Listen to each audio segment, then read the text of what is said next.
And on the same token of the police department not being very experienced in this type of investigation, there's also another thing that I'm noticing that I'm not very confident in what they're doing, is that they're ruling out people very, very quickly. Do you seem to notice that? They're ruling out this person, that person, the roommates, the boyfriends, these people, this person. They're just ruling people out, and they're not giving a real explanation of why they're ruling these people out.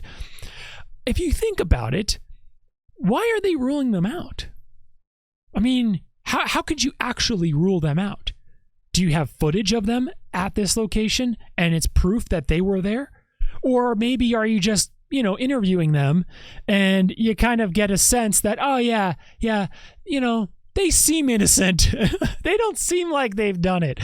They have an alibi. Why are they ruling these guys out?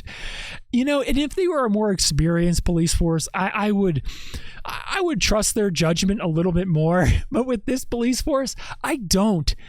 I'm sorry. I just don't trust their judgment that much.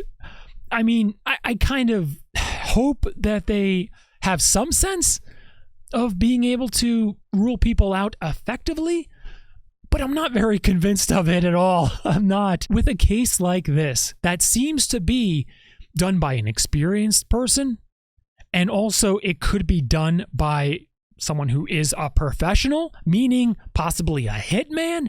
And if it's done by a hitman, guess what? All the people you just ruled out all of a sudden ruled back in, unless they looked at every single possibility imaginable, right? Every possibility. I'm talking about, cell phone records, social media, chats, any communication to indicate that maybe they were in contact with a hitman to assist with this type of crime. Given that this crime is done by someone that seems to be experienced, that this is not their first rodeo, it could be a hitman, and you have to take that into account at this point, especially. And maybe some people should be ruled back in, and there's just so much sloppiness and counter statements by police. One day they're like, yeah, it probably is targeted. And the next day is like, well, maybe it's not targeted. Next day is like, well, maybe the house was targeted. And then the next day they're like, well, the house wouldn't be, why would the house be targeted? It wasn't a burglary.